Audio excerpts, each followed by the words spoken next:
Welcome, everyone, to the virtual Art in a Democracy newsroom. Thank you for making the time to join.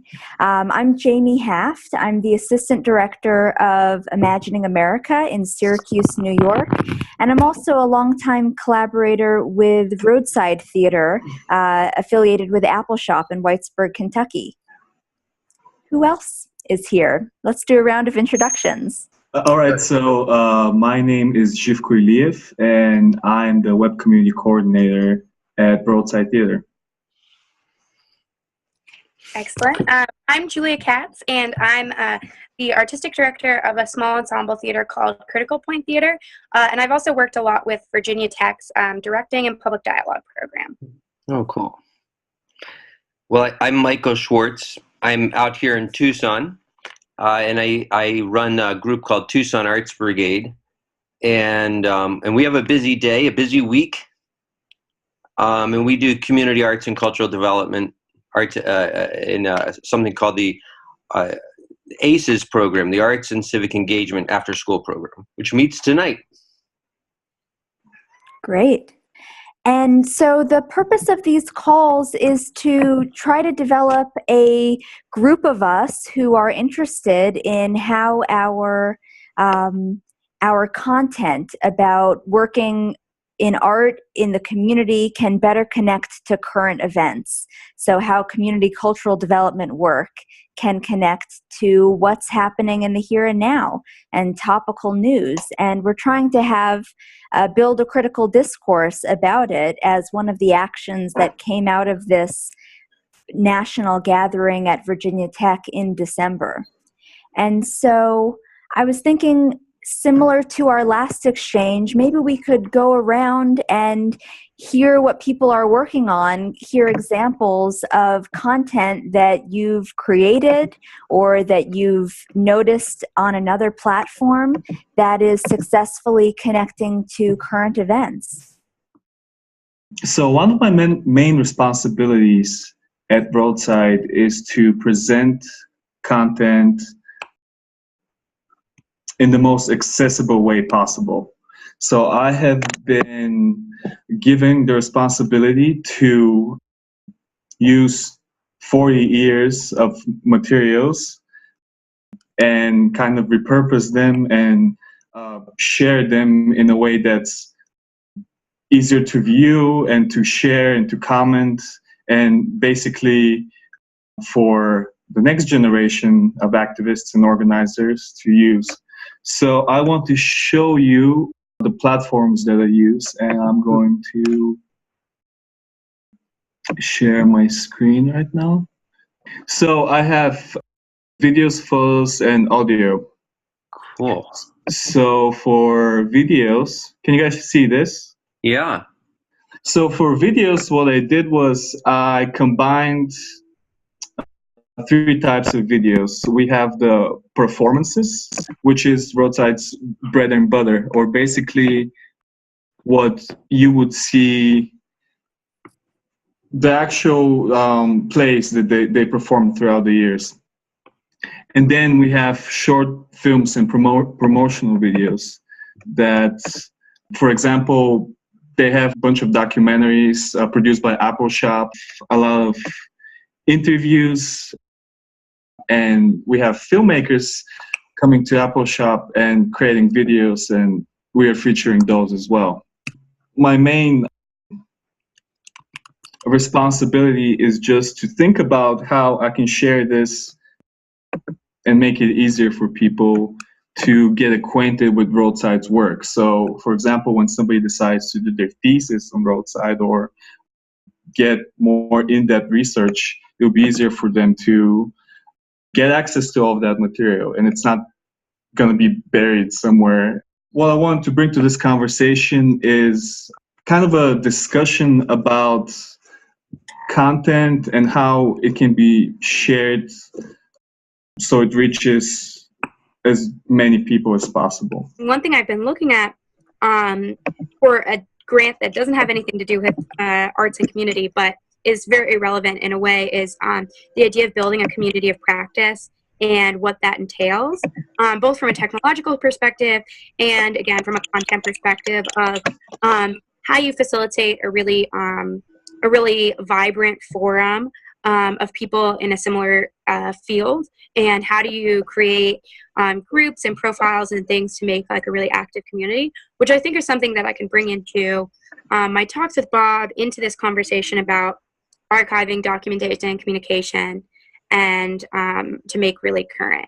I guess for me, in terms of my actual activities with my ensemble right now, we are working with a middle school program that works with students of color to allow their voices to come to the forefront, because in where I live in my area of Southwest Virginia, which is about 90 minutes away from Norton, actually is there's a much smaller, it's an overwhelmingly predominantly white community, and often minority youth feel left out. And so we're integrating ethnic literature and culture with performing arts. And so they're going to be doing a semester-long performance at the end, talking about local events that shaped segregation and integration in our community. So I'm doing that, and our middle school program is going really well. And then I am working on a few shows with our ensemble that are sort of encouraging young playwrights to come to the forefront. So from not only what Roadside is doing right now in terms of facilitating a really strong archive, but also even having, again, a sort of larger community of practice where we can have these talks, have discussions, advertise events, break off into smaller groups depending on certain specific interests or certain cultural events, and see how we can make that vibrant and accessible. Great. So important. I feel like our field is so struggling since the Community Arts Network closed down, and now then 5 years have passed, and it's such a different technological landscape. So we may not need one central platform necessarily, but all of us need some infrastructure for doing documentation and archiving and communication better.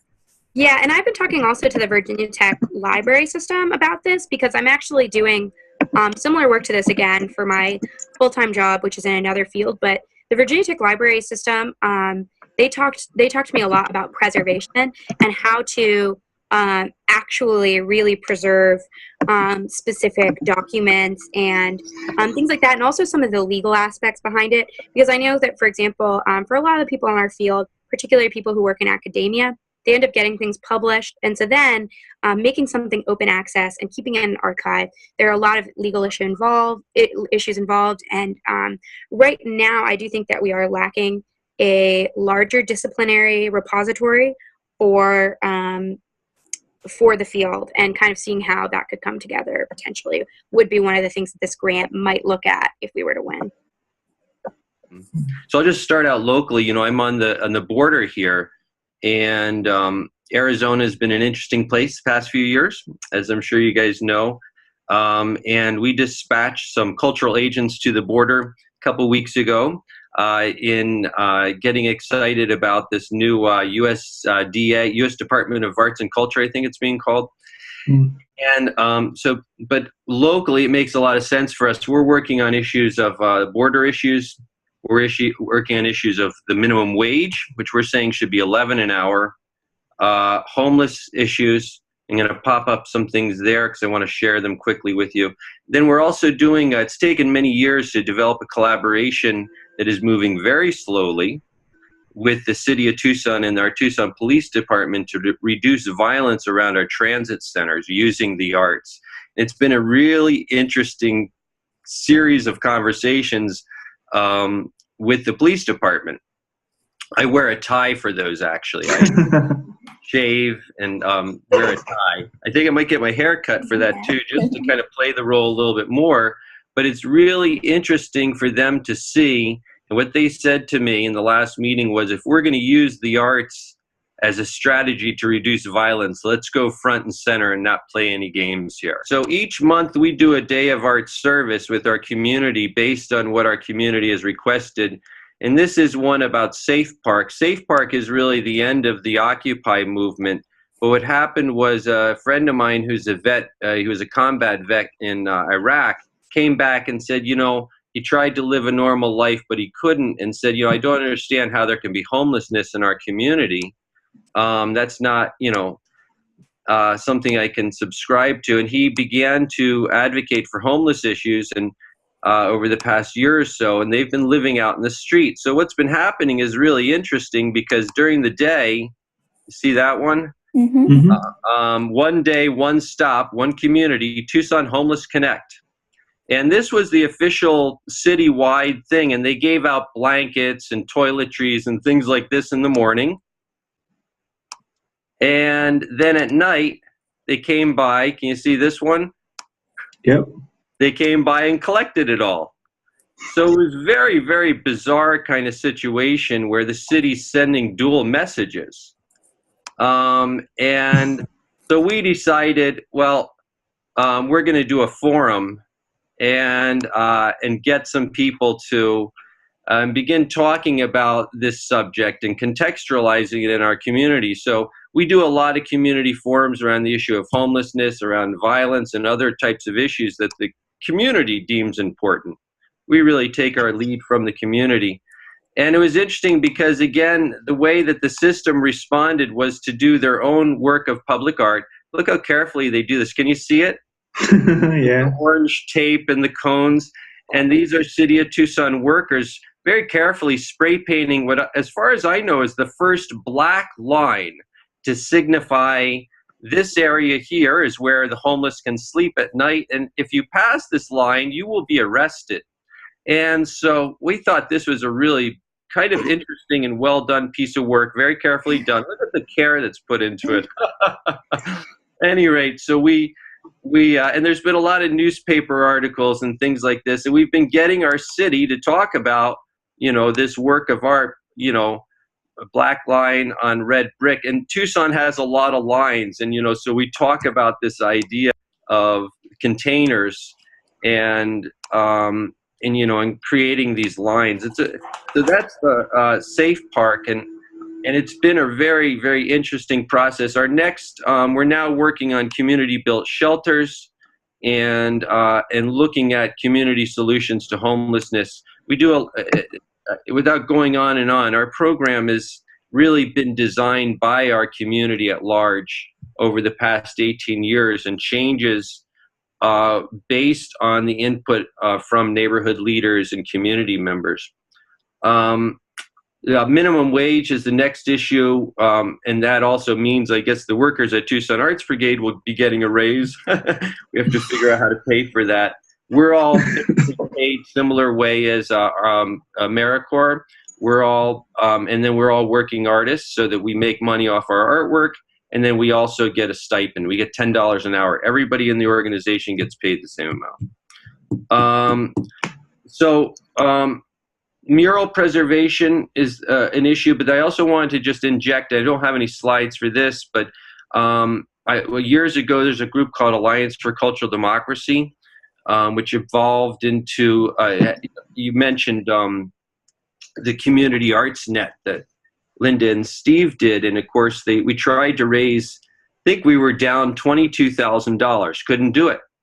Thought, geez, if we can't raise $22,000, but now if we were to do it today, we probably could. Irregardless, a lot of the materials that were created, in the 60s, 70s, 80s, 90s were in print. And so we're trying to do, Lincoln Cushing with Inkworks has some of this, and Julia, I would definitely recommend that Bob connect you with him. Absolutely. And that's where one depository for the archives. And that could also be connected to the roadside site, perhaps. But that's what we're working on, is just getting it's about 1,200 pages of those archives scanned in so everybody can see it, because there's no single depository of all that information. There's a lot of other publications like Community Murals magazine, Public Art Document Distribution, Lucy Lepard's magazine from PAD, it was called. Public Art. There's Heresies. There's a number of these publications that it's very difficult to find. And where you'll find them is at the University of Michigan Library and the Paley Library at Temple. But again, what's happening is these librarians are retiring and the collections fall into question of what's going to happen. And I would see that depository as being the Smithsonian. Any works of art that are 50 years old, 50 years or older, are now historic. We can now begin to certify these murals as historic. And I hadn't thought about it. I'm about to turn 50, so I thought, geez, this is ironic. I can register myself. But in that same vein, we've been trying to get this press release out. The big news of the day is that the post office, can you see this, is Will you share screen again with us? share screen only. How is that? Does that work? Yeah. It says, save our post office murals, comments due April 1st, which is tomorrow. So sorry about that. But what's really interesting about this is that there is a House bill that is on the floor. It's only got a 3% chance of survival, but it's House Resolution 466, which mentions murals. And it's very rare to see in federal legislation any reference to murals, let alone the murals of the WPA era, because of the political stereotypes associated with that era by many. In other words, the National Theater Project was seen as communist, and and the whole Red Scare. So it's interesting to see now that these murals they're not in jeopardy, but the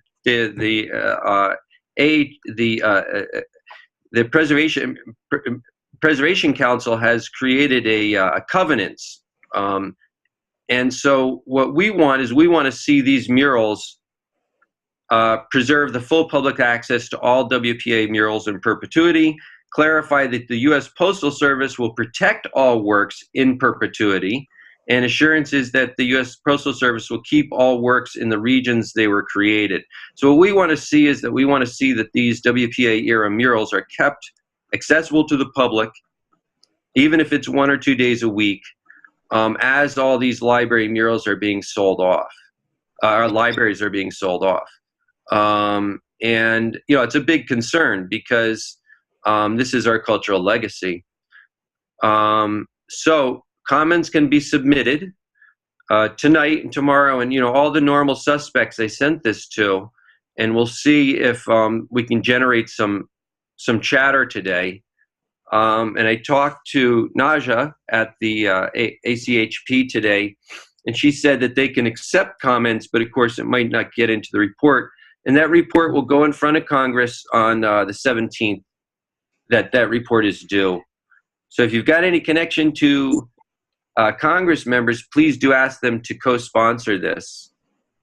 And some of them might. It's not that hard to co-sponsor a bill, especially one that's not going anywhere. I mean, I hate to be pessimistic, but what we're able to do is, and this is the relationship of the archives, is that when you have an archives to refer to very quickly, we can send not the representatives themselves, but their staff to roadside.org/media. Boom, send them there and let them see what our field is about. And that's been really difficult, is even our arts supporters in Congress don't know what we're doing.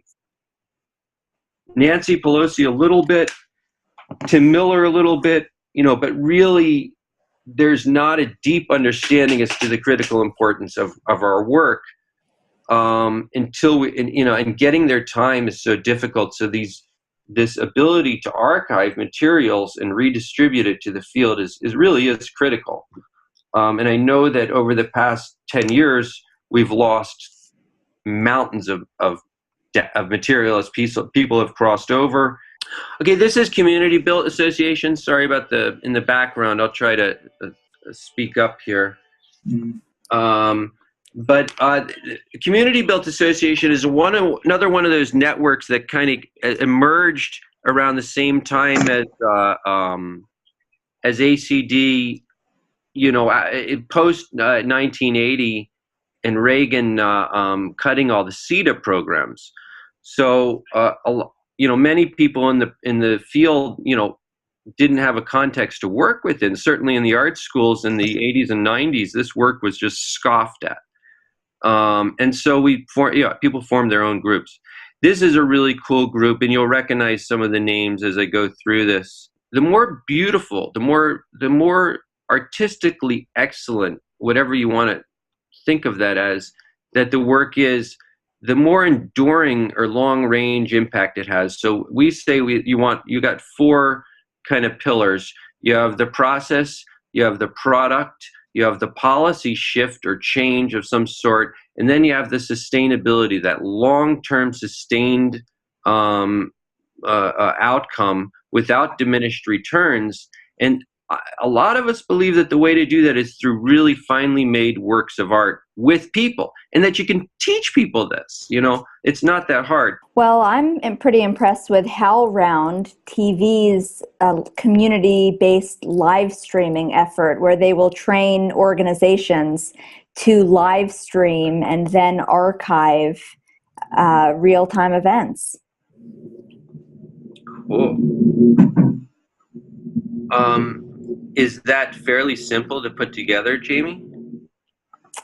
I think it is. I think they offer the training, and I mean, obviously you need to have the audio and video equipment to do the capture, but they are positioning themselves as a field-wide resource. So while I've got you locked here in my screen and I've teased you with Glenn Beck, I'll share with you what I'm thinking about lately. As you can see this article, and wave your hands if I'm referring to something and you no longer can't see it or can't hear it. So I remember this. Yes, I remember this came out. This was very funny. This is Glenn Beck horrified by America's latest propaganda machine.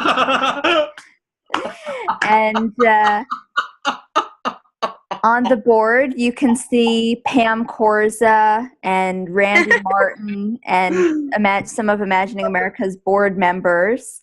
And here's Glenn Beck in front of Imagining America's logo. Probably the best publicity you guys have gotten. This is wonderful. Really concerned about the idea of the arts in a democracy. And so I'll play you 30 seconds. We ultimately need to change the face of government itself, right? And how we can push the ruling back into this conversation. I'm going to fast forward to Jack. Can you hear? These back jail, the quality of steam. $20-some-odd million funding our cultural communities. Okay. First of all, this shows you how much it is a lie when anybody says, no, this is just art. We're using taxpayer money, but it's just art. We're not trying to do propaganda. Listen to them. They are so bold now. They're doing it out in open. And we're able to catch them on their own website. Hello. Imagining America is the name of the group. And did you hear that? That's amazing. That's great. So, so are we allowed to like play with this, Well, it's posted. It was our official policy, Imagining America is hosted at Syracuse University, and their communications team advised us not to fan the flame.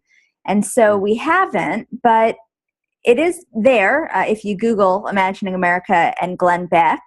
And what it really raised, actually, as you were saying, Michael, our content is so misunderstood by government representatives and the media.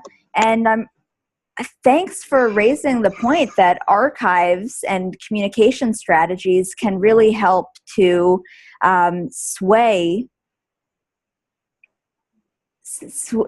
change the spin. And so then on roadside.org, one new thing we posted just today. Can you see the screen? The Economist? Yep.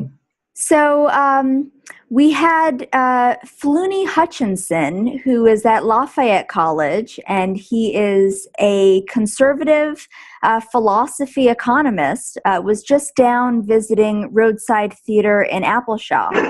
And so the artistic director, Dudley Koch, did a podcast, thanks to Z's technology, where he really grilled him and played devil's advocate and asked him to articulate why we need cultural development just as much as we need economic development, and why they're intertwined.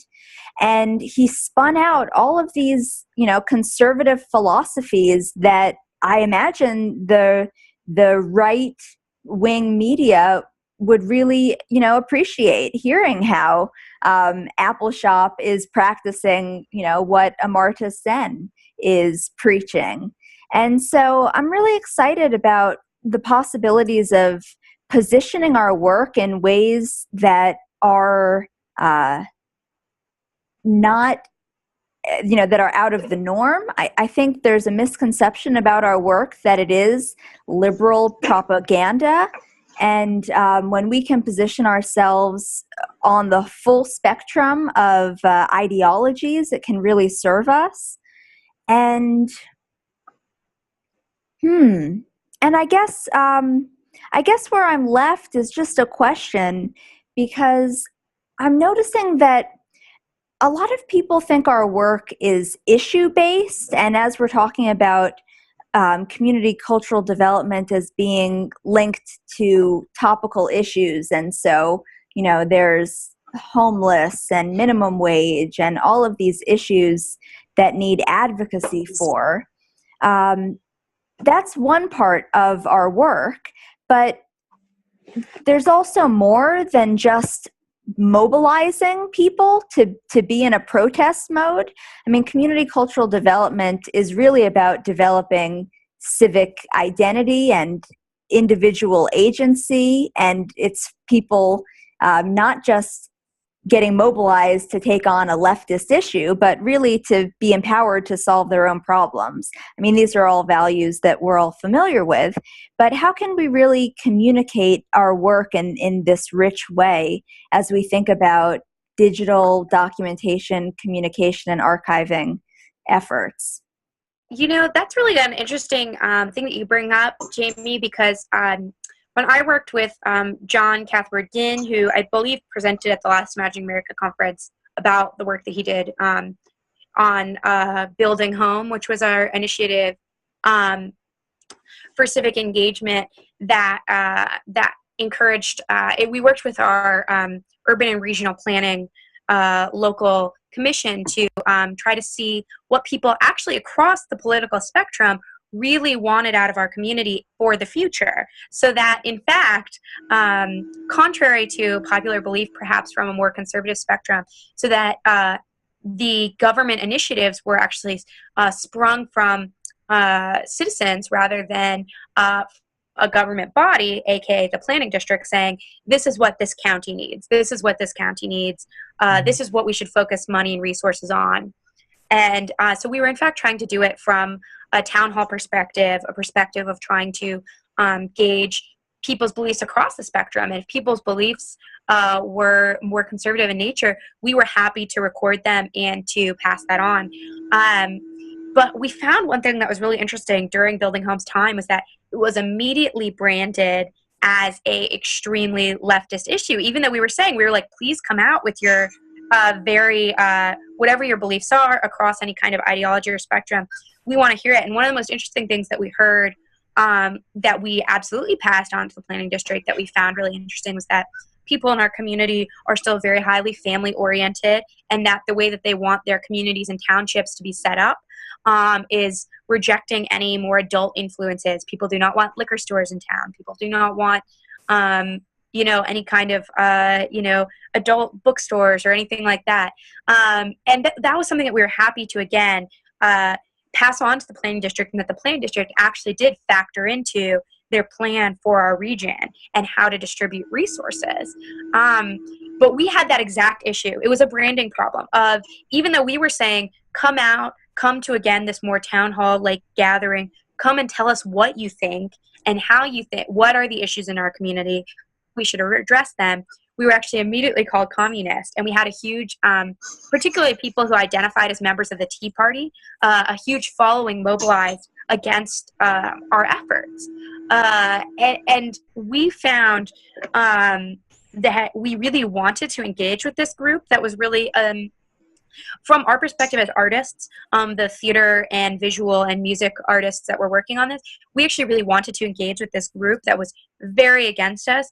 And actually the planning district, the governmental body that was associated with this, actually told us, the artists, to sort of step down on that. And they were actually afraid of real violence occurring. So they actually told us we actually had to cancel a couple of events because we were afraid they were going to show up, and so it sort of turned into this big mess. But my idea that John and I were really solid on is to specifically outreach to these groups that are opposed, to say, what is your plan and vision, specifically for the community? We won't have it be a more public meeting. We will have a private meeting where we come and reach out to you specifically to hear your vision, and again, to hear where you want to, what you think is your ideal future for the New River Valley. What is that? And how could the government or other bodies conform to that vision? How could they assist you, or even back off if that's what your concern is? And unfortunately, that invitation was never issued during Building Home's time, because the planning district really discouraged against it in the same way that your university did, in terms of not wanting to fan the fire and anything like that. But I do think it's a dialogue that needs to happen, because again, I think a lot of community cultural development isn't necessarily politics specific.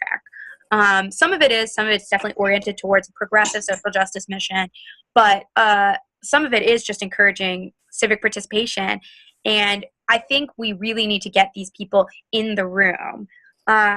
Michael Rhodes' book, if anyone's read it, about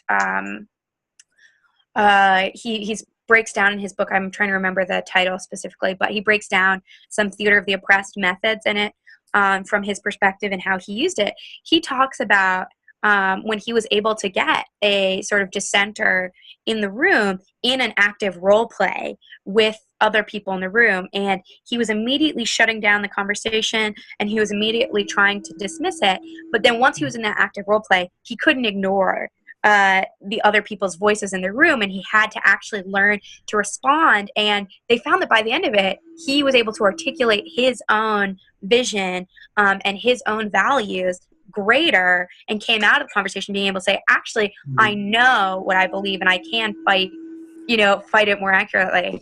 So I think it's really about getting these people in the room and issuing specific invitations for them to come into the table of what we're doing. I want to just share a quick story, Julia, because you're spot on about something. We actually, living in Arizona, I have a very different organizing kind of strategy. It's more intuitive. We've also been here a long time. We do work with Tea Party people. They're sometimes leaders of the projects. And the way we work so that our container is very participatory, it's very fluid, but it's about earning trust. It's about relationships. Yes. And generally, the way we work, we don't advertise a whole lot. We don't wave our arms around a whole lot. We let people come to us based on reputation. An uncle, an aunt, a brother, a sister, a family member, a friend says, hey, check out Arts Brigade. They might be able to help you. We go and then we listen. And sometimes we'll listen for up to 3 years to a community or a neighborhood. A long time. We sit there. And members of our group will go month after month after month to these coalition meetings. And then we begin to be integrated into the agenda eventually. Well, what would you like to report on? But generally, we're brought in on a very specific type of issue, whether it be violence, graffiti, what have you. And I I personally don't try to mask who I am. I am who I am. And we went into this one neighborhood. There's this group called Pantano Christian Church. It's a very conservative mega church here in Arizona, tens of thousands of members. And when I first met them, the outreach pastor heard me use the O word, the Obama word. He got me in a headlock, and he said, "Next time you use that O word, son, I'm going to wash your mouth out with soap." And I said, "Oh, shucks, I know you love the guy too. You might be more like him than you think." And that's kind of how our relationship started. A year later, he was handing us a check for $7,500 with getting, our picture taken, shaking hands, everything. It's because we learned to work together that while we might disagree on the approach or specific politics, he likes one flavor, I like another, we both agreed that the work that we were doing with these youth and addressing their issues, listening to those voices, telling those stories, and creating those ripple effects of community change that reduced violence, that reduced drug use, that reduced alcohol consumption was something we shared. And we continue to all work together. So it's been an interesting collaboration over these years. And it's the same thing with many of our collaborations working in different communities. In South Phoenix, where we worked, we were able to build political power. It's a primarily African-American community, almost exclusively, really. I think I was the only white guy there. And 85% of the African-American men in South Phoenix have been incarcerated, so they can't vote, so they have no political power. So there is all sorts of people coming in, ruining their neighborhoods, burning toxic waste, etc. We were able to use community cultural development, that whole process, kind of more of an intuitive, allowing the community to lead that process, and then inserting creativity in our different practices where we could, but really teaching people there how to do it so that work continues once we're gone. And it does continue there, and they've built enough political power there that they are beginning to get attended. The elected officials are attending their events, are attending their neighborhood association meetings for the first time in 20 years. And again, it's allowing them to lead us, kind of this model of listening and waiting. And it's very time consuming. I think a lot of us want immediate results. We want to get our mural up. We want to get our video done. Well, that's a different kind of thing. It's a very slow moving process. Yeah. Because we're building trust, we're building relationships. And the Tea Party people are our brothers and sisters, and they really are. And all these divisions that we create are all artificial, but by working together and looking for what we have in common, what we've found is that there's got to be a pressure release valve, and that can be humor. It's a great way to do it. And going out and eating and sharing food, and getting with people that might be different from you and going to their house and breaking bread with them is invaluable. And it might be tense. I've had people eat food and stare me down while I'm sitting in their living room at the beginning. And at the end, we're hugging, and now we all talk. We have to talk at least once a month. And politically, we're totally different.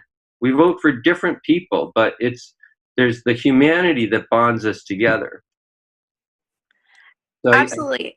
And I think also, just particularly with my experience in Southwest Virginia, one way that we were able to get in to different communities was by using, and I do think that this is a tool that people in community cultural development have a sort of natural interest in anyway, and in the preservation of this anyway, but that is really usually more valued across any kind of political spectrum, anything like this, is heritage arts. So in the New River Valley, for example, in the Appalachian community, of course, we have a lot of heritage music efforts, old-time music, specific precursors to sort of today's bluegrass. And what we would do, when we did a community dialogue event, is we started everything off by a song, and we had a banjo player come in, and that was the beginning of anything. Was be coming in, trying to sing a song that we knew everyone in the room would know, using a lot of songs that were popular in our like religious communities, and starting off there before we're talking about anything that's more contentious. And I agree with you. Things like food, things like, again, heritage arts that appeal to a sense of locality, a community of place and spirit, can usually break down those barriers a little bit. So then at least you can start the conversation flowing. But I think I'm saying that, like a lot of the old union organizers in this area, we used to have something called the mine, mill, and smelter workers, which were, it was basically created by Hispanic workers after World War II because they couldn't get jobs. So they formed their own union. And I would ask them, how did you organize? You didn't have any money. They say, con tortillas, man, we'd eat food. We'd drink beers together, and we'd organize household by household. We'd bring some beer and food to their house and organize one by one by one. And I think what I'm saying is that sometimes in our field, we get too caught up in kind of formalities and trying to remember the tick list of Chicago Public Art Groups, the list of whatever, instead of just being intuitive. Right. And trying to tune into, like, how is this making people feel? What are our relationships? Did I reach out to that person that I'm afraid to reach out to because I'm afraid they're going to bite my head off, and those little relationships and building them between the forums in an authentic way, while it's hard, but it's also what the bread and butter of the work is about. And there's no grants available for it, and you're not going to get an advancement or anything, but you will get really good home cooked meals. And that's the payment, and you'll get them all the rest of your life. Well, this has been such a rich discussion. We are at our time. Thank you so much for taking time out of your busy schedules to join. And Z and I will document this as a blog post with the video, and we'll write up some notes. And we'll doodle poll again for a call next month. And I really hope we can just continue to do them and probe these topics. And maybe at the end of 6 months, we'll really be able to see some key areas where we need to go deeper from all of this harvesting. And if you have ideas, please let us know about what we should take up next month in terms of how to make community cultural development connected to current events.